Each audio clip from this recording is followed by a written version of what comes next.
Welcome back to my channel. जय श्री कृष्णा। यह तो हम सभी जानते हैं कि महाभारत युद्ध में श्री कृष्ण के सारथी बने थे भगवान। लेकिन क्या आप कभी सोचा है कि पांचों पांडवों में से सिर्फ अर्जुन को ही भगवान ने अपने सारथी क्यों चुना? क्या थी उनमें विशेषता? चलिए जानते। महाभारत का युद्ध में घटित हर घटना का अपना एक आधार है और हर घटना के पीछे किसी एक लीला है जिसके सूत्रधार बने श्री कृष्ण।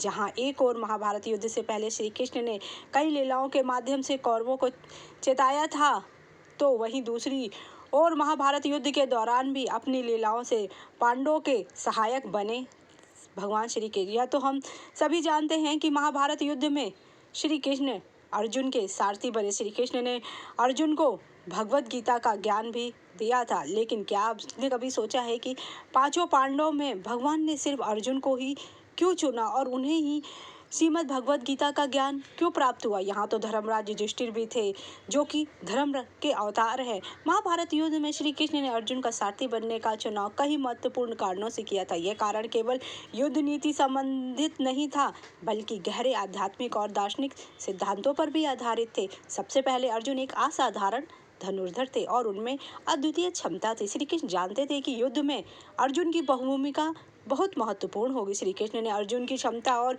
योग्यता को पहचाना और यह भी जानते थे कि अर्जुन को सही मार्गदर्शन की आवश्यकता है। दूसरा कारण यह था कि अर्जुन और श्री कृष्ण के बीच एक विशेष संबंध था। यह संबंध केवल मित्रता का नहीं, बल्कि यह नर और नारायण के दिव्य संबंध का प्रतीक था, जिसमें अर्जुन नर और श्री कृष्ण नारायण का हैं। श्री कृष्ण ने अर्जुन को अपना प्रिय मित्र और भक्त माना और वे जानते थे कि अर्जुन ही वह व्यक्ति है जो उनकी दिव्य ज्ञान भगवत गीता को समझने और उसका पालन करने में सक्षम है। तीसरा कारण यह था कि श्री कृष्ण जानते थे कि अर्जुन युद्ध के दौरान कई नैतिक और भावनात्मक चुनौतियों का सामना करेंगे। अर्जुन को अपने परिवार के सदस्यों और गुरुओं के खिलाफ लड़ना था, जिससे वह भ्रमित और निराश हो सकते हैं। श्री कृष्ण ने अर्जुन को इस धर्म संकट से निकालने और उसे कर्तव्य पालन का बोध कराने के लिए सारथी बनना स्वीकार किया। चौथा कारण यह था कि श्री कृष्ण युद्ध के माध्यम से धर्म की स्थापना करना चाहते थे। वे जानते थे कि अर्जुन धर्म के मार्ग पर चलने के लिए संघर्ष करेगा और इसलिए उन्होंने अर्जुन को सही मार्ग पर ले जाने का निर्णय किया। श्री कृष्ण का सारथी बनना केवल अर्जुन की मदद करना ही नहीं था, बल्कि यह सुनिश्चित करना था कि धर्म की स्थापना हो। 7 गुण भी थे। श्री कृष्ण ने स्वयं ऐसे 7 गुणों का वर्णन किया जो हर व्यक्ति में होना चाहिए। वह वो गुण को सर्वश्रेष्ठ बताया। श्री कृष्ण के अनुसार यही 7 गुण उन्होंने श्री अर्जुन में देखे, इसलिए उसे संसार का हर ज्ञान देने का निर्णय लिया। चलिए जानते हैं कि वो 7 गुण कौन थे जो कि भगवान श्री कृष्ण ने अर्जुन के जो 7 गुण बने उनमें से पहला गुण उसका तेज था, उसकी बुद्धिमानी, उसका स्वभाव, हर एक बात आकर्षित थी। उनके अनुसार अर्जुन के व्यक्तित्व में जितना तेज था वैसा किसी भी अन्य पांडव में नहीं था। यह तो थी सभी जानते हैं कि अर्जुन एक कुशल धनुर्धर था, लेकिन उसे कुशल बनाया उसकी स्फूर्ति ने। इस स्फूर्ति को श्री कृष्ण ने बखूबी पहचाना, इसलिए महाभारत के युद्ध के मैदान में अर्जुन का सारथी बनना स्वीकार किया।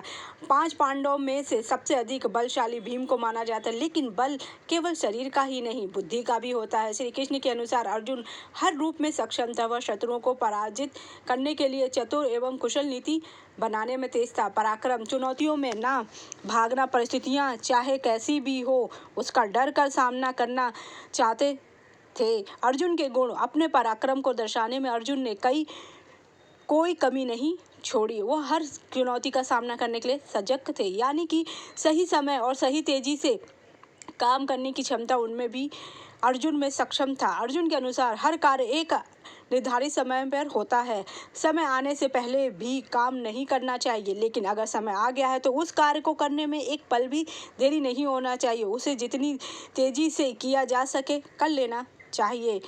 अर्थात निष्पादिता, अर्थात किसी भी बात से दुखी ना होना। यह सत्य है कि युद्ध के मैदान में अपने ही भाइयों को शत्रु के रूप देख कर अर्जुन के हथियार त्याग दिए थे। उनमें अपने को लड़ने का साहस नहीं था, लेकिन तब श्री कृष्ण ने अर्जुन को यह ज्ञान दिया कि यह अपनों की नहीं धर्म की लड़ाई है। गीता का उपदेश देते हुए श्री कृष्ण ने अर्जुन को समझाया कि यदि तुमने आज हथियार त्याग दिए तो अधर्म हो जाएगा। भले ही तुम शत्रुओं को अपना समझकर झुक जाओगे, लेकिन वे नहीं झुकेंगे। अंत में अधर्म की जीत हो जाएगी। तभी से अर्जुन के भीतर